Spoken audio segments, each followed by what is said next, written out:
apa yang kita rasain semuanya itu murni hanya dari kecemasan saja gitu kan. Dan itu bisa membantu kita untuk lebih percaya diri lagi. Intinya jangan serba takut, jangan serba cemas, jangan serba gampang khawatir gitu kan. Kebiasaan-kebiasaan buruk yang lama juga harus mulai dihindari. Contoh misalnya punya keluhan, kita sedikit-sedikit langsung searching Google tentang keluhan yang kita rasain gitu. Nah itu harus sudah mulai ditinggalkan ya. Mudah-mudahan teman-teman di luar sana yang mungkin masih anxiety-nya tinggi gitu ya, anxiety dan kecemasannya itu masih luar biasa menggebu-gebu, mudah-mudahan bisa membuat kalian lebih termotivasi lagi, membuat kalian lebih terbuka lagi pikirannya, dan mudah-mudahan saya bisa membantu meringankan beban kalian. Oke. Mudah-mudahan teman-teman yang lain juga yang di luar sana bisa terbantu juga, termotivasi, kemudian mendapatkan apa ya dibilang jalan keluar dari ini semua gitu, harus bagaimana ya. Mungkin kayak kita ini ya, orang-orang ansietas ini terkadang dia sadar bahwasanya dia memiliki gangguan cemas, tapi mereka masih belum terlalu yakin dengan apa yang mereka rasakan saat ini itu benar-benar pure, asli, murni dari psikologisnya gitu. Dan mereka masih meyakini sampai sekarang itu merasa bahwasanya ini yang mengganggu ini, yang sensasi yang muncul ini adalah murni bukan murni dari psikologisnya. Mereka masih meyakini bahwasanya apa yang mereka rasakan ini memang ada bagian dari kondisi kesehatan fisiknya gitu kan. Makanya di sini yang harus kita perjelas, yang harus kita beritahu bahwasanya apa yang mereka rasakan semuanya, baik sensasi ya, sensasi yang hilang timbul yang terkadang berganti-ganti, itu hanya berasal dari psikologis ya. Saya ini kan bukan mentor, saya ini mantan penderita juga gitu ya.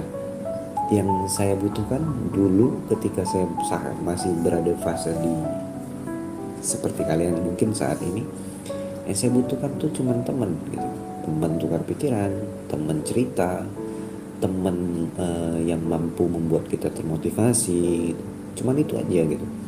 Makanya saya hanya bisa mampu sebatas memberikan motivasi dan masukan saja gitu.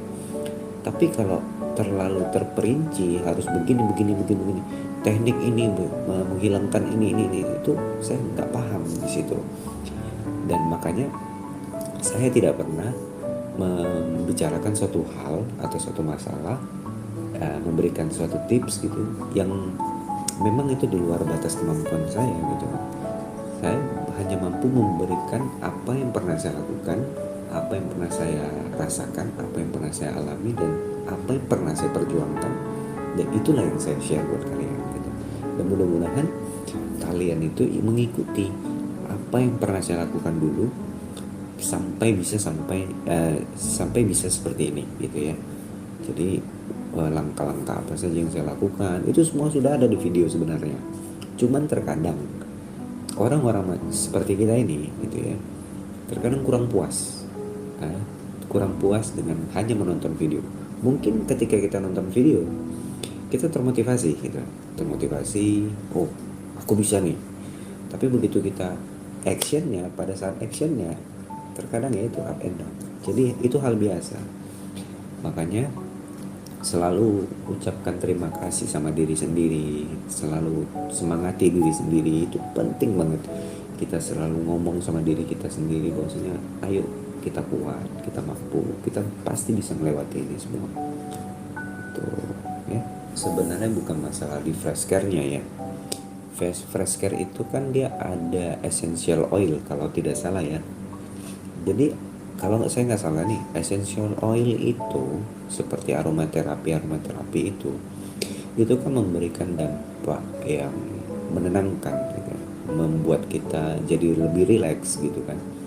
seperti contoh aja lah minyak kayu putih, kemudian minyak telon, kemudian seperti fresh care, lavender, kemudian apalagi itulah, pokoknya banyak lah gitu ya. Nah itu pada umumnya jenis seperti itu, essential oil ini akan memberikan dampak yang menenangkan ya. Jadi makanya kita ketika lagi nggak enak, nggak nyaman, kemudian kita hirup fresh care-nya, aromaterapi tadi ya, itu membuat kita lebih relax gitu. Jadi nggak masalah sebenarnya, itu kembali lagi itu psikologis ya, kebiasaan kita tadi gitu. Dan kita ngerasa ketika kita hirup fresh care itu lebih relax, lebih tenang. Jadi kalau saya dulu ya ada gitu ya, ada, saya selalu kemana-mana bawa fresh care gitu kan, tapi ya itu kebiasaan. Saya ganti itu dengan aromaterapi kamar ini yang ada di kamar gitu ya, diffuser gitu. Nah diffuser ini saya cari wangi yang paling saya suka tuh lavender. Nah saya gunakan itu untuk di kamar gitu, jadi sehingga ruangan kamar saya itu jadi lebih harum, lebih menenangkan, lebih fresh, udaranya itu ya udara lebih fresh, kemudian ya nyaman lah gitu. Itu yang membuat saya tuh jadi beralih dari fresh care ke diffuser tuh. Jadi mau kalian pakai bawa kemana-mana fresh care itu, kalau kalian yakin dengan itu kalian bisa merasa nyaman dan tenang, apa yang buat kalian nyaman lakuin. Kan itu yang saya bilang, segala sesuatu yang membuat kalian tuh merasa nyaman, tenang, lakukan.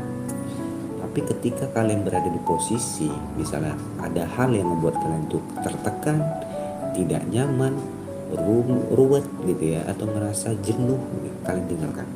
Kenapa? Karena dampaknya nanti akan negatif ke kita. Kalau tidak ada perjuangan ya untuk melawan ansietasnya gitu ya, kayaknya video-video saya itu nggak akan banyak yang nonton gitu ya. Kemudian live saya juga nggak akan ada yang nonton gitu. Nah itulah membuktikan bahwasanya banyak orang di luar sana yang masih berjuang sampai detik ini gitu. Dan kita harus belajar bersyukur sampai di mana titik kita saat ini. Dan kita nggak boleh itu ngerasa diri bahwasanya ya kok nggak sembuh-sembuh, oh, orang lain kok udah bisa melewati fase ini kok saya belum gitu. Itu mulai harus dihindari. Harus mulai apa ya kita bilang, memunculkan rasa bersyukur, rasa syukur itu dalam diri kita untuk menerima keadaan kita ini. Memang mensyukurilah apa yang udah kita capai saat ini gitu ya. Ya mungkin dulu kita nggak mampu seperti ini, kita sekarang udah bisa melewatinya gitu, udah mulai melakukannya gitu kan. Ya mungkin dulu kita keluar rumah juga banyak banget pertimbangannya gitu kan. Saat ini kita udah mulai bisa aktivitas, kita sudah bisa kerja, kita sudah bisa happy. Nah walaupun terkadang masih hilang timbul. Jadi itu tinggal memantapkan diri, tinggal apa ya namanya, tinggal membiasakan diri untuk melatih pikiran itu tadi. Jangan selalu membanding-bandingkan diri kita dengan orang lain. Mungkin orang lain udah pernah melewati fase ini dan dia sudah berhasil untuk sembuh gitu kan, sudah beraktivitas kembali seperti biasa. Jadi sebenarnya kemampuan kita untuk mengendalikan kecemasan itu yang paling penting. Saya bilang, saya jujur aja, bukan artinya orang yang pernah mengalami gangguan cemas tidak akan pernah bisa merasakan kecemasan itu lagi gitu. Bukan artinya nggak akan merasakan seperti ini lagi. Kekambuhan itu pasti gitu. Contoh saya juga terkadang ada hal yang memicu saya itu untuk bisa kambuh, ada. Tapi karena kebiasaan kita bermeditasi tadi, mampu mengalihkan pikiran tadi, itu membuat tingkat ansietas itu menjadi lemah gitu ya. Kita mampu mengalih ketika panik datang, atau misalnya ada sesuatu hal yang buat kita merasa cemas berlebih ini, contoh kayak emosi, kemudian sedih, kemudian ada sensasi fisik yang segala macam yang mengganggu banget gitu ya. Tapi kalau saya sekarang itu keluhan-keluhan di badan kayak nyeri dada, kemudian pegel, kemudian kayak hal-hal yang mungkin dulu ada muncul sensasi kita responnya berlebihan. Nah untuk saat ini sih nggak ada gitu ya. Kalau memang tidak ada keluhan yang begitu berarti, ya saya bisa handle gitu. Tapi kalaupun ada keluhan yang mungkin ya agak menyulitkan gitu ya, terkadang mau gitu untuk kambuh gitu, paniknya, cemasnya itu mau gitu.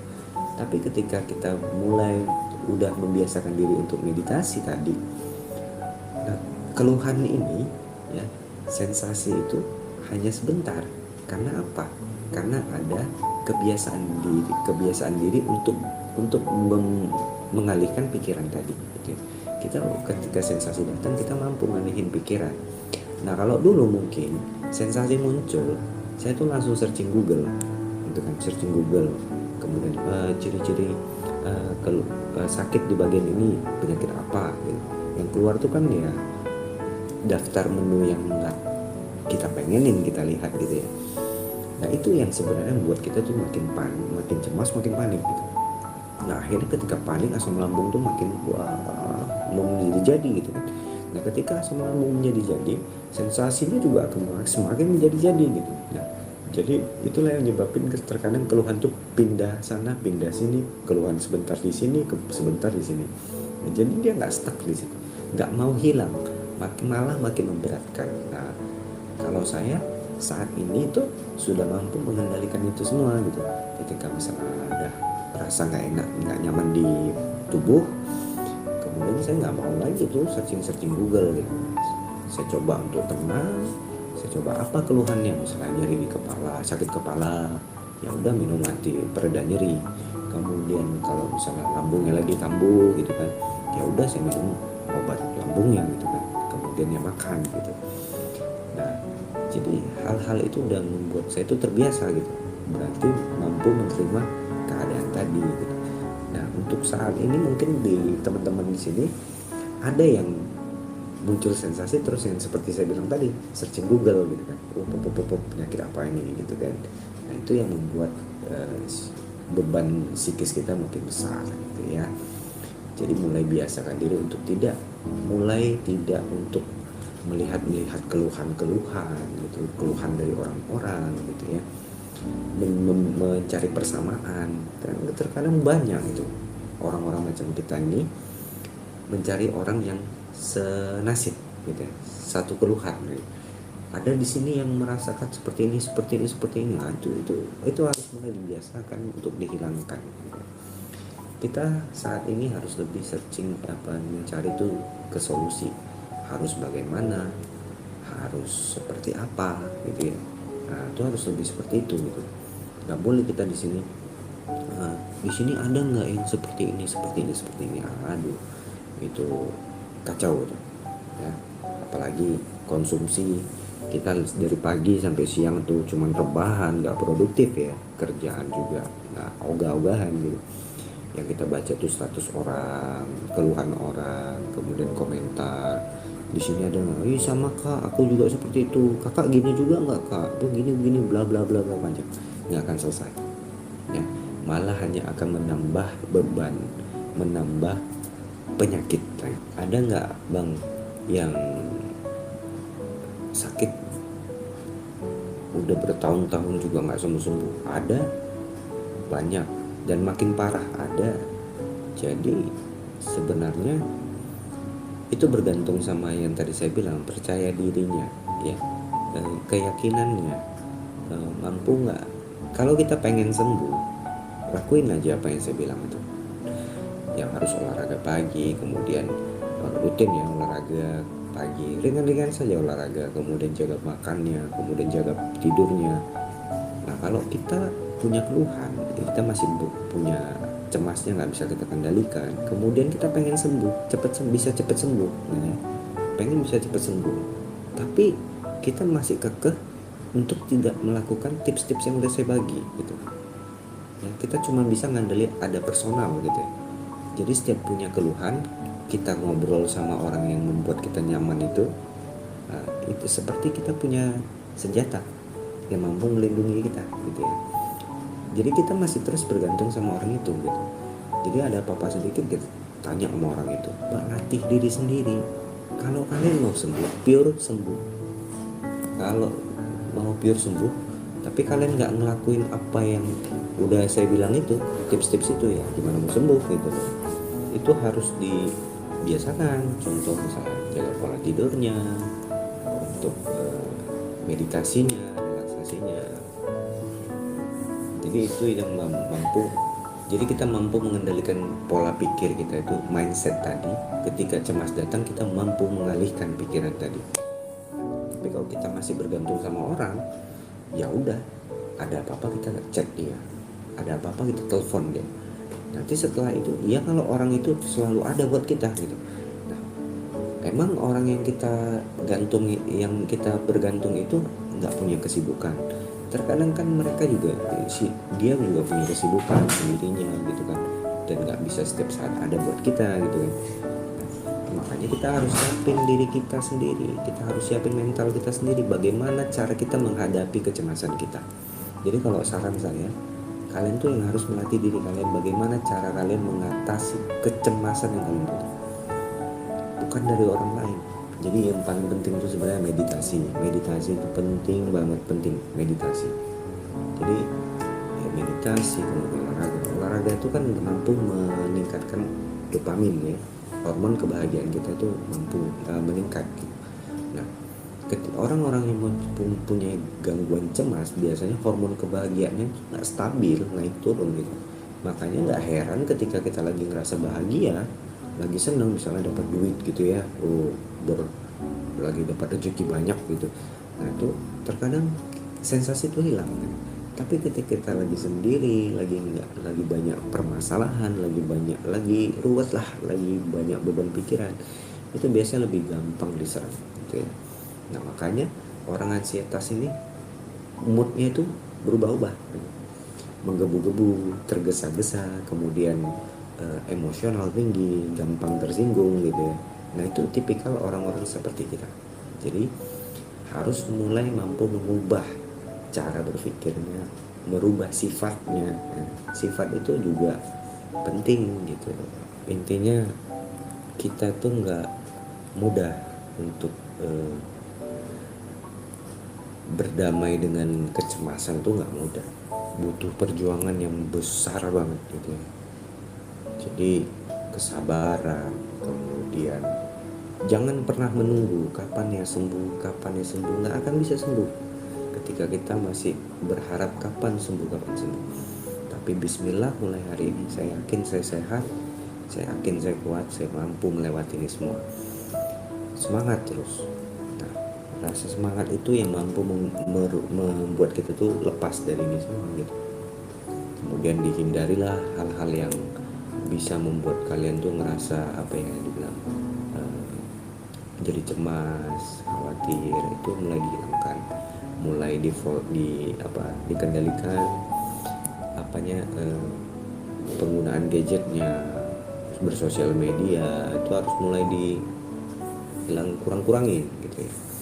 Melihat hal-hal video-video yang mungkin bisa memicu, terkadang gini, ada yang lihat TikTok gitu ya, kemudian scroll TikTok gitu, atau Instagram gitu ya, kemudian nggak sengaja ngelihat satu musibah atau penyakit gitu kan, langsung ke trigger. Nah itu yang salah siapa? Ya kita. Kenapa? Karena kita tidak mampu membatasi penggunaan sosial media. Ya kalau di TikTok, di Instagram, di Explore itu kan algoritma, sama dengan YouTube, sistem algoritma. Jadi apa yang sering kita lihat, itulah yang akan muncul. Jadi makanya saya bilang lebih bagus kalian tutup akun yang lama, buat akun yang baru dengan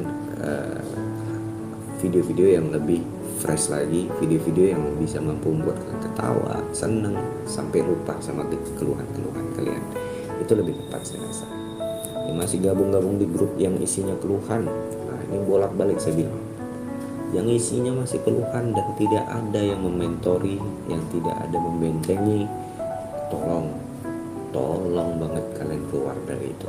Kenapa? Karena tidak akan ada manfaatnya buat kalian. Yang ada hanya membuat kondisi kalian makin parah. Ya, itu yang harus kalian dengar. Saya sendiri ketika lagi berjuang untuk sembuh, saya tinggalkan semua grup-grup itu. Ya, saya mulai fokus pulih dari ini semua, dan hasilnya bisa kalian lihat sendiri.